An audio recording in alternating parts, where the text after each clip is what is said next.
estas categorías de trabajo, tiempo libre y ocio, ¿sí? Y digamos, mi intención sobre todo es que se puedan entender como estas tres cuestiones que aparecen acá.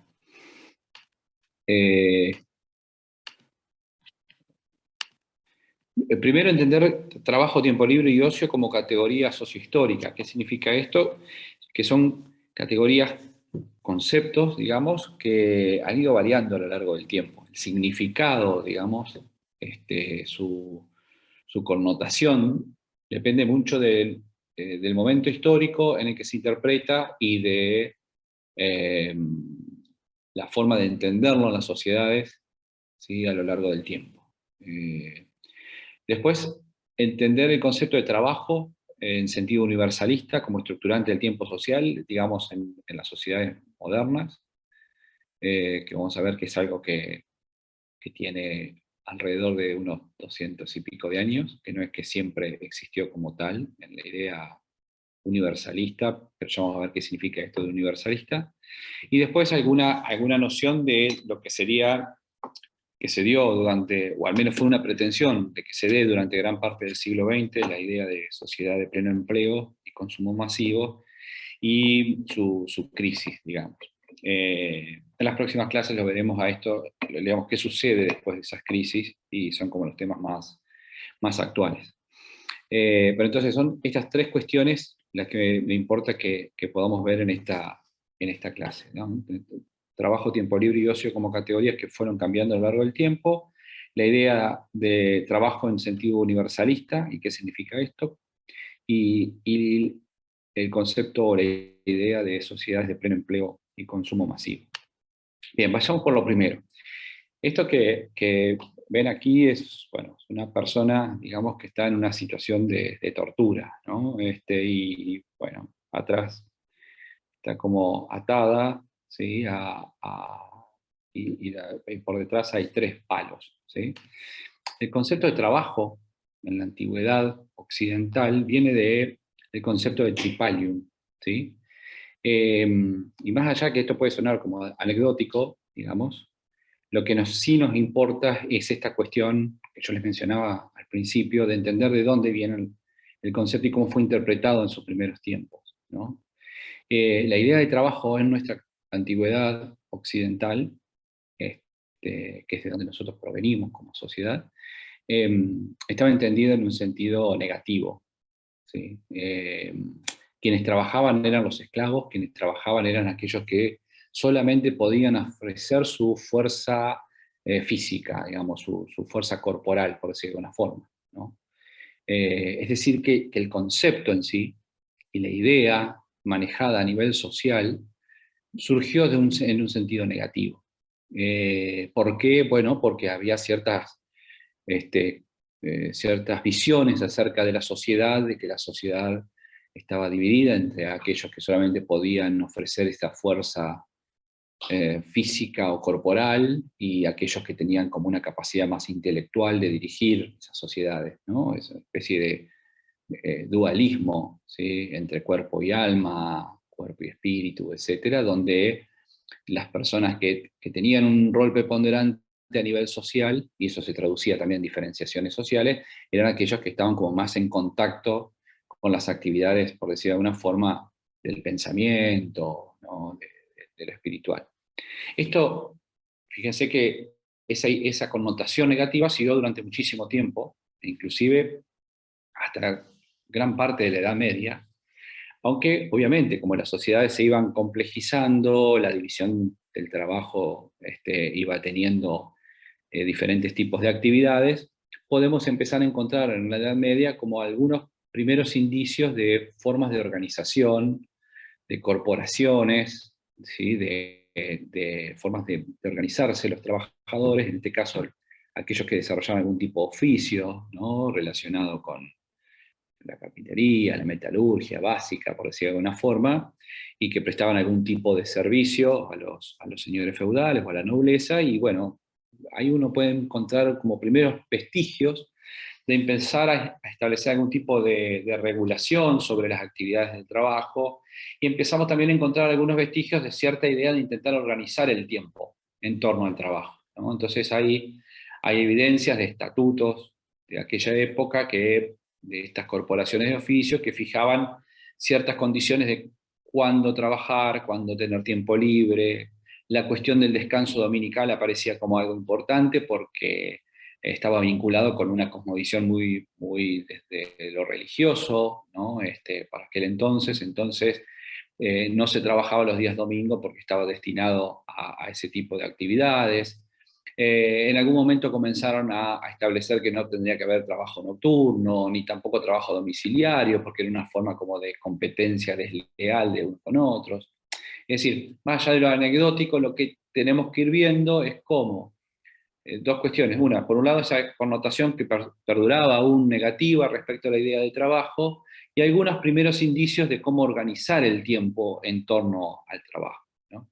Pero, como les decía, en gran parte de la Edad Media, ¿sí? Sobre todo por una cosmovisión dada desde el cristianismo, todo lo que tenía que ver con lo físico, con lo corporal, y por eso tenía como una connotación negativa, ¿no? Y por tanto el trabajo también era visto en una forma bastante negativa, porque era como asimilable a una mercancía. E inclusive hasta entrado el mercantilismo, ¿no?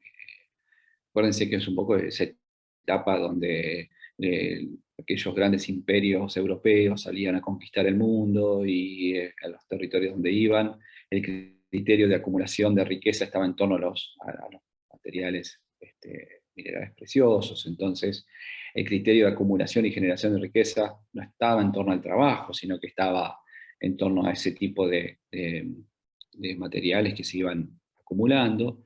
Pero también progresivamente uno puede ir viendo cómo los estados iban estableciendo algún tipo de regulación, de control, de forma de organizar las actividades. Pero seguía, de alguna manera, perdurando esa idea negativa. ¿Cuándo es que el trabajo comienza a tener una visión distinta a la que se tuvo durante muchos siglos en Occidente? Bueno, fue desde el siglo XVIII un poco en adelante, cuando irrumpen las ideas del liberalismo, ¿no? El liberalismo, de alguna forma, que dio lugar y fue de la mano de ciertos procesos de revoluciones políticas que se dieron en estos países europeos, que eran por entonces como los más avanzadas, digamos, en Occidente. Lo que hicieron fue de alguna manera como transformar esa idea negativa que existía en una idea positiva, ¿no? Y el trabajo comenzó a ser visto como una fuente de riqueza, ¿no? También hay que entender que ellos hablaban de que era necesario que el hombre sea libre para ofrecer su fuerza de trabajo. Eso hay que entenderlo también, que hubo una gran revolución y un gran cambio político y económico que significaba que la gente que pertenecía a un noble, los que eran los siervos de la gleba, que estaban en el ámbito rural, ahora eran libres, por decirlo de una forma, para poder emigrar a las grandes ciudades para aquel entonces, que comenzaban a industrializarse y necesitaban mano de obra, ¿no? Entonces, pero bueno, esos cambios en las leyes, etcétera, fueron los que permitieron ir justificando este tipo de procesos, ¿no? Pero lo fundamental acá es que quiero que entiendan la idea del concepto de trabajo como algo que es muy reciente, digamos, en la historia de la humanidad, a ser entendido en sentido positivo, ¿no? Y surge sobre una idea de que el trabajo es una mercancía más que entra en un juego de oferta y demanda, digamos, y que las personas podían ser libres de ofrecer esa fuerza de trabajo a quien quiera contratarlo. En la medida de lo posible, en esas concepciones liberales originales, los gobiernos, etcétera, deberían intentar no regular esas relaciones, porque eran las que permitían de alguna manera establecerse como en sentido óptimo entre las personas. De la mano de este cambio, ¿sí?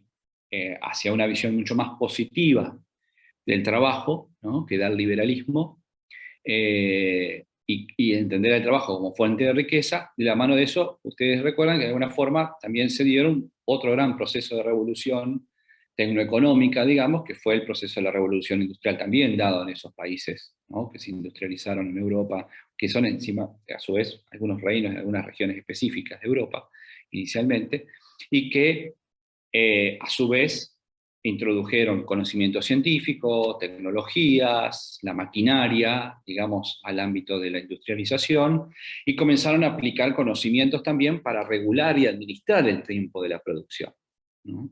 Y ahí aparece otra segunda característica que quizás para nosotros hoy por hoy es como está naturalizada, por decirlo de una forma, pero que no existía antes de esto, y que va de la mano de esta idea de el trabajo como una fuente de generación de riquezas, pero que también el tiempo aparece como un factor clave, ¿no? Y va asociado a la capacidad de mejorar la productividad de las personas en interacción con máquinas y en los procesos de producción, ¿no? Entonces ahí aparece de la mano de la idea del tiempo en este tipo de sociedades modernas, industrializadas, que comenzaban a dar esos cambios muy, muy profundos respecto de siglos y siglos de una organización mucho más primaria, agraria, ¿sí? Y que a su vez con una estructura totalmente diferente desde el punto de vista social, aparece también un cambio en la concepción de cómo se organiza el trabajo. Y el trabajo se empieza a medir. Y no solamente se empieza a medir el trabajo en sus resultados, sino también el tiempo que se utiliza para producir, ¿no? Entonces también el tiempo comienza a tener como un valor, ¿no? Comienza a ser considerado, digamos, como un valor. Ahora, de la mano de ese gran proceso de revolución industrial que les decía que se fue dando, de migraciones de poblaciones del ámbito rural al ámbito urbano, estamos hablando siglo XIX, ¿no? Los primeros pasos de la industrialización, muchas de las condiciones en las cuales se trabajaban eran condiciones bastante paupérrimas, ¿no? Y no se respetaban horarios, no se respetaban si eran niños, ancianos, etc. Es decir, todo el mundo iba a parar dentro de la fábrica, por decirlo de una forma. Entonces comenzaron también a darse los primeros movimientos de los obreros por intentar de alguna manera que ese tiempo que tenía ahora un valor, que se le exigía que tenga resultados, que sea productivo, etcétera, también comenzaron a darse las primeras manifestaciones de cómo organizar ese tiempo, ¿no? Entonces, uno encuentra, mediados del siglo XIX, encuentra, ¿sí?, reivindicaciones desde el lado de los obreros pidiendo que se organice el tiempo en 8 horas para trabajar, 8 horas para recrearse, 8 horas para descansar, ¿no? Y fíjense que acá aparece también aparece esta cuestión del tiempo libre, la recreación, que vamos a ver que es una categoría distinta a la de tiempo libre y ocio, ¿no? Y la cuestión del trabajo. Entonces, pero fíjense que antes esto no existía, recién en el siglo XIX, cuando empieza a tener valor en sentido positivo el trabajo, cuando empieza a tener valor el tiempo en términos de productividad, también se comienza a buscar la manera de cómo estructurar esta cuestión, ¿no? Y ahí surge y aparece esta segunda idea que yo les quería comentar desde hoy al principio, ¿no?, que mencioné al principio. O sea, una primera idea tenía que ver con cómo trabajo, tiempo libre y ocio no es que siempre fueron entendidos de esa forma, ¿sí? Trabajo, tiempo libre y ocio era distinto en la antigüedad, era similar a la forma de verla en la antigüedad hasta en gran parte de la Edad Media y el mercantilismo, y recién van a tener el trabajo una connotación positiva, ¿sí?, luego de los procesos de las revoluciones políticas inspiradas en el liberalismo y la revolución industrial. Eso llevó a conformarse una idea en torno al trabajo de una visión universalista. ¿Universalista qué significa? Bueno, que el trabajo está visto en sentido productivo, en sentido positivo, ¿sí? El tiempo libre, ¿no?, es decir, el tiempo disponible por fuera del trabajo, ¿sí?, se comenzó a ver como algo improductivo, ¿no? Es decir, no tenía valor, por decirlo de una forma, tenía una connotación netamente negativa. El ocio apareció como una categoría que tenía que ver con qué hacían las personas, ¿sí?, para satisfacer sus deseos personales en ese tiempo libre, ¿no? Y por lo tanto, los gobiernos, ¿sí?, sobre todo en Estados Unidos, en Europa, comienzan a pensar en qué hacen estos trabajadores en su tiempo libre, ¿no? ¿Por qué? Porque había muchísimos problemas, digamos, de a qué se dedicaban las personas en el tiempo libre, y entonces comenzó a darse todo un movimiento también, sobre todo hacia fines del siglo XIX, desde los gobiernos, por empezar a preocuparse por la cuestión de la recreación, sobre todo de esas grandes masas de trabajadores. decir, ¿qué se les podía ofrecer a esas personas? ¿No? Ahí es la época donde también se reestructuran y se crean los grandes sistemas educativos, ¿no? Donde se empieza a decir que los niños no tienen que ir a trabajar hasta que se puedan formar, etcétera. Es decir, se hace una cuestión de una moratoria social, ¿no? Se les da más tiempo para que puedan estar formándose, etcétera. Es decir, hay una preocupación también por qué se hace con el tiempo libre. De vuelta, esto quizás para nosotros hoy por hoy está como algo que nacimos en este tipo de sistema, por decirlo de una forma, donde no hay una idea del trabajo en sentido productivo y el tiempo libre. Pero lo que intento decirles es que son categorías que tienen 200 años, por decirlo de una forma, 150 años, ¿no? En la historia de la humanidad. Es algo bastante reciente, ¿no? Entonces, la visión universalista del trabajo tiene que ver con esto, con estructurar el tiempo en torno al sentido productivo del trabajo y lo improductivo del tiempo libre. ¿Y qué sucede entonces allí? Bueno, aparece la cuestión de qué hacen las personas, ¿sí? Para satisfacer deseos personales, y ahí aparece la categoría de ocio, ¿no? Y a esto se suma la preocupación, digamos, que hay desde el lado de los gobiernos por ver qué hacen las personas con ese tiempo libre y qué se les puede ofrecer, ¿sí? Y ahí aparece también la categoría de recreación, ¿no? Entonces, vamos a entrar en el siglo XX, digamos de alguna forma, vamos a entrar en el siglo XX con una cuestión que va a ser central para organizar la sociedad, y fue la cuestión del trabajo, ¿no? El siglo XX tuvo como, sobre todo en estos países que dieron el primer salto en la industrialización, y nuestros países siempre van como un tiempo, unos 10, 15, 20 años atrás de los movimientos que se producen en esos países centrales, ¿no? Eh, eh, Plantearon que la cuestión central para estructurar las sociedades, para organizar las sociedades, ¿no? Para que las personas puedan vivir integradamente en esas sociedades, estaba en torno a la cuestión del trabajo, ¿no? Y esa fue la gran cuestión social, digamos, del siglo XX. Pero también, ¿no? El siglo XX tuvo una preocupación, digamos, vinculada con el tiempo libre y el ocio, ¿no? Es decir, ¿qué hacer con ese tiempo libre y ese ocio, ¿no? Y el tipo de sociedades que se configuró, digamos, en Occidente, que son sociedades de tipo capitalista en gran parte, eh, básicamente se organizan en torno a una expansión ilimitada, digamos, de la capacidad de crecimiento económico en términos de mejora de productividad, etcétera, la capacidad de acumulación, ¿sí? Y distribución de la riqueza, y que básicamente se estructura en torno a dos grandes roles en las personas, esto de trabajar, producir, etcétera, pero también hay una cuestión vinculada con el consumir, es decir, todo lo que genera esta sociedad, ¿sí? En términos de productos, servicios, etcétera, tiene una orientación que es que las personas la puedan consumir. En el siglo XX, digamos, cuando se establecieron esos acuerdos para generar un tipo de sociedad, dijeron, bueno, tenemos que intentar tener sociedades de pleno empleo, ¿no? Es decir, la mayor cantidad de personas ocupando algún tipo de trabajo, ¿sí? Pero también necesitamos que para que este tipo de sociedad que hemos generado siga funcionando, necesitamos que la gente consuma, ¿no? Y el consumo va a ocupar un lugar importante en la cuestión del tiempo libre y el ocio de las personas, ¿no? Y son como dos caras de una misma moneda, ¿no? Entonces, el capitalismo de esa primera revolución industrial del siglo XIX, que yo les mencionaba, fue estructurándose en un capitalismo que intentó ser un capitalismo de pleno empleo, ¿no? En gran parte del siglo XX y en torno a la idea de una sociedad de consumo masivo. Entonces ahí aparece también otra cuestión que tiene que ver con, y en eso el Fordismo como concepción, no por la marca en sí, sino como concepción de cómo organizar el tiempo, y el tipo de instituciones que iba a tener ese siglo XX que yo les mencionaba, estableció la cuestión del salario, ¿sí? Que tenía que ver con más que un mero pago por lo que había producido la persona, sino que tenía que tener algún tipo de mínima posibilidad de acumulación, de ahorro, de tal manera de que eso lo pueda utilizar para consumir otra serie de bienes y servicios, porque eso daba la posibilidad de reproducir a esa clase obrera, ¿no? Y por lo tanto tener mejores condiciones de vida y de poder, digamos, acuérdense que estábamos hablando de que esas sociedades industrializadas habían considerado que era importante el trabajo como generador de riquezas. Entonces, no podías tener la mano de obra, digamos,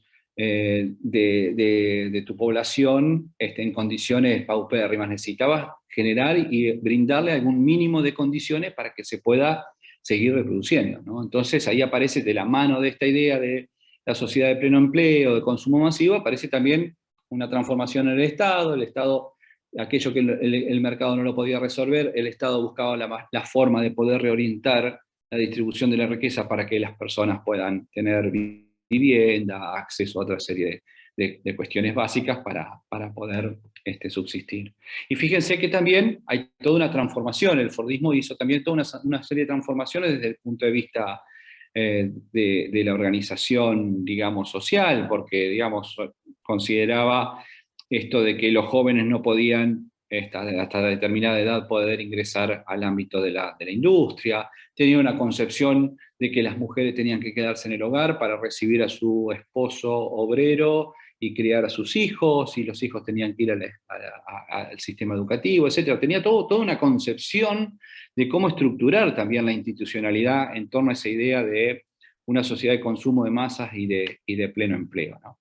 Ahora, ¿qué va a pasar con esto, no? Este intento de una sociedad de pleno empleo se pudo lograr en las sociedades, como les decía, más desarrolladas, aquellas que dieron como el salto de industrialización en un primer momento, antes que otras, ¿no? Entonces, en los otros países, en desarrollo, como por ejemplo el nuestro, hubo intentos de dar esos saltos, ¿sí? Pero no se lograron dar plenamente, ¿no? Pero entonces la característica, fíjense, de esa sociedad del siglo XX, una sociedad centrada en la cuestión social del pleno empleo. Los trabajadores tenían ciertos derechos, ciertas obligaciones, pero había como un sentido de idea colectiva en torno a los trabajadores, había cierta idea de movilidad social ascendente, es decir, un hijo de un trabajador que podía asistir al sistema educativo y el sistema educativo le permitiría después ingresar en el mercado de trabajo en mejores condiciones, ¿no? No es que no había pobreza, había una pobreza estructural, pero que podía de alguna forma ser vía mecanismos de distribución de alguna forma como controladas la situación y mejorada en algunos casos y progresivamente ir haciéndolos ingresar al mercado de trabajo, etc. Es decir, fue toda una concepción de un tipo de sociedad que, como veremos después en la próxima clase, va a entrar en crisis en los países desarrollados primero y después, y obviamente ellos veremos cómo es que se transformaron, y posteriormente en nuestras sociedades. Más allá del dato histórico, gente que no, acá nadie va a venir a preguntar de qué año a qué año fue la sociedad de pleno empleo, nada de eso. Lo que sí nos importa es comprender esta idea de qué significaba estructurar el tiempo en torno a la cuestión del trabajo, y estructurar la idea del tiempo libre y el ocio en torno a la cuestión del consumo, ¿no? Porque eso hasta el día de hoy va a perdurar, ¿sí? Y cuando después veamos y charlemos de qué pasa en la sociedad actual, digamos, que ha dejado de ser una sociedad más de tipo piramidal y vamos a sociedades muy conflictivas, digamos, que son más de lógicas de inclusión y exclusión social, mucho de esta idea de la posibilidad de lograr el pleno empleo en las poblaciones se ha perdido, ¿no? Y es un dilema que aún no se ha logrado resolver. Sobre eso volveremos después, pero digamos, lo que sí me interesa es que quede un poco en claro esta cuestión. Si les parece, pues se me va a cortar, les pido, si me disculpan, salimos y volvemos a ingresar, así cierro repasamos los conceptos claves y ya cerramos, ¿sí? Sí.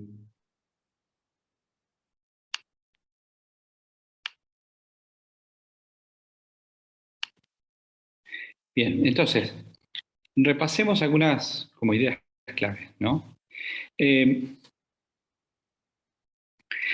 Las sociedades tienen una forma de lo que se llama tiempo social, ¿no? Y ese tiempo social organiza las relaciones entre las personas. Este recorrido como un poco histórico que hicimos es para darse cuenta de que en realidad ese tiempo social varía de acuerdo al tipo de sociedad. De vuelta, para nosotros quizás está naturalizado, digamos, que tengamos un tiempo, no sé, dedicado al estudio o al trabajo o al tiempo libre o lo que sea, pero quiero decir, es algo que como categorías, digamos, sociales, fíjense que no existieron siempre como tal. De hecho, como les decía, hasta gran parte de la historia occidental el trabajo fue visto en sentido negativo, ¿no? Recién, luego del liberalismo, con la revolución industrial, etcétera, empezó a verse en sentido positivo. Entonces, todas las sociedades tienen un tiempo social, que eso termina estructurando las relaciones entre las personas en las distintas actividades. Ese tiempo social es entendido como una institución social. Es decir, ¿qué significa una institución? Es que establece una estructura normativa, establece una estructura de reglas de cómo tiene que organizar el tiempo en un determinado tipo de sociedad. Y tiene como un carácter coercitivo, es decir, eh, ¿qué significa que es algo coercitivo? Que se impone o intenta imponerse como reglas, ¿no? Y llega a un punto tal que tiene una capacidad hasta de autodisciplinamiento por parte de las personas. Es decir, no es necesario en un punto tener que estar detrás de las personas para decirle cómo tiene que organizar ese tiempo. Es decir, las mismas personas terminan asumiendo de que en el tipo de sociedad en el cual está viviendo, ¿no? Hay una determinada forma de valorar el tiempo y de ver cómo está estructurado, ¿no? Y que inclusive uno, hasta en las sociedades contemporáneas, uno puede ver que es distinto el tiempo, digamos, este tiempo social en un ámbito más rural o que en un ámbito urbano, digamos. O mismo uno puede pensar, digo, si uno viene por ahí de una ciudad muy grande, muy distinto la forma en cómo se estructura, se organiza el tiempo social en ciudades muy grandes a una ciudad, una escala más pequeña como puede ser Concepción del Uruguay, etcétera, ¿no? Entonces, eso es como una primera idea. La segunda idea es que el trabajo, tiempo libre, ocio, recreación son categorías sociales. Es decir, se construyeron y que a su vez cambiaron a lo largo del tiempo, ¿no? Y dependen del tipo de sociedad. Con la revolución industrial, sobre todo, y con el pensamiento del liberalismo, etcétera, surgió una idea universalista acerca del trabajo. Es decir, ver el trabajo en sentido productivo y considerar el tiempo en términos de productividad. ¿Sí? Es decir, para nosotros es muy natural, como les decía, decir, usted, ¿en qué estás perdiendo el tiempo? ¿No? ¿Qué hiciste durante el día? ¿En qué lo ocupaste? ¿Y qué cosa productiva hiciste? De vuelta, eso en la antigüedad no era visto de esa forma y hasta, como les decía, hasta el mercantilismo inclusive, el tiempo no estaba visto de esa manera. Hoy por hoy hay una visión universalista basada en esa idea de productividad que impacta también en la concepción del tiempo, ¿no? El tiempo libre entonces es visto como un tiempo de no trabajo, es considerado entonces en tiempo, es como algo que es de tipo improductivo. Y si lo miramos en la historia, ¿no? Si lo miramos en la historia, ¿no? Nos vamos a encontrar que en realidad hizo como el camino inverso, ¿no? En la antigüedad, el tiempo libre, el ocio, estaba visto como algo positivo. Si las personas que no tenían que andar vendiendo su fuerza, ofreciendo su fuerza física, que eran los esclavos, digamos, sino que las personas que gobernaban, etcétera, eran los que se podían dedicar a pensar, eran los que tenían tiempo libre, digamos, y por lo tanto era visto como algo positivo. Tuvo como el camino a la inversa. Va a comenzar a ser algo improductivo, y sobre todo en términos del ocio como deseo personal, etc., va a comenzar a ser improductivo, como les decía, con la revolución industrial y con ese cambio hacia una visión positiva del trabajo. Por eso aparece la cuestión de la recreación como algo productivo, es decir, ¿qué se hace con ese tiempo libre? ¿Cómo organizo ese tiempo libre? ¿Cómo organizo el tiempo libre desde los más pequeños hasta los más grandes? ¿Cómo hago para que ese tiempo libre se torne productivo? ¿No? Y un lugar que ocupó fuertemente, o que quedó muy vinculado con el tiempo libre, pero sobre todo con el ocio, con los deseos personales, es la cuestión del consumo, ¿no? Y el mercado tiene un rol muy importante en qué ofrecer en ese tiempo libre y qué ofrecer para satisfacer el tiempo vinculado al ocio, a los deseos personales, para que tengamos una sociedad que se dedique a trabajar y consumir, ¿no? Que es básicamente como la idea medular del tipo de sociedad en la que vivimos. Bueno, como les decía, el ocio llevó como un camino a la inversa, digamos, de lo que vimos con la cuestión del trabajo. Otra idea clave que nos tiene entonces que quedar también es que la cuestión del trabajo es multidimensional, tiene una dimensión social, económica, tecnológica, ética, etcétera. Tiene una dimensión psicológica, ¿no? que tiene que ver con cuestiones emocionales, relacionales, etc. Y obviamente tiene una dimensión biológica, ¿no? Eso es como una idea clave. Otro concepto que es importante saber, vieron que hablamos de la sociedad de pleno empleo. Empleo y trabajo no son lo mismo, ¿no? El empleo tiene que ver con un vínculo que establece una persona con una organización que tiene un marco institucional y jurídico que lo regula, ¿no? El empleo tiene que ver con derechos y obligaciones del trabajador para con la organización que lo contrata y de la organización que lo contrata para con el trabajador. Es decir, tiene que ver con la idea más formal de trabajo, ¿sí? La sociedad de pleno empleo, esa que mencionamos, que se intentó lograr obtener en el siglo XX, tenía que ver con esta idea, digamos, no el trabajo por el trabajo mismo en sí, digamos, sino que en torno a una forma de establecer derechos y obligaciones claros, ¿no? Y que sea un mecanismo de integración social, ¿no? Es decir, la persona pueda contar, si trabaja, pueda contar con ciertos derechos y posibilidades de poder acceder a ciertos bienes, a ciertos servicios, que no sean solamente de subsistencia, sino que les permitan condiciones de reproducción social, digamos, ¿no? Así que bueno, eso es un poco las ideas iniciales que me interesaba que puedan ver, ¿no? Un poco estas imágenes que les comparto acá tienen que ver con esto, con la intención es no tanto ir sobre las definiciones, no es que no sean importantes, pero quiero decir, pensar un poco cómo repercute, ¿no? Y las diversidades de situaciones que vamos a pensar en las próximas clases vinculadas con estas categorías que vivimos actualmente, ¿no? Y qué ha sucedido en nuestras sociedades en relación a estas categorías de trabajo, de tiempo libre, de ocio, de recreación, ¿sí? Si es lo mismo para todas las personas, si tiene distintos tipos de valoraciones, si puede ser entendida de la misma manera para personas que están en una situación más de integración social de aquellas que no, etcétera. Bueno, son categorías que vamos a ver después que se complejizan un poquito más en función de lo que vayamos viendo. Bien, ¿alguna cuestión, duda, comentario? ¿Se entendió más o menos? Sí, sí.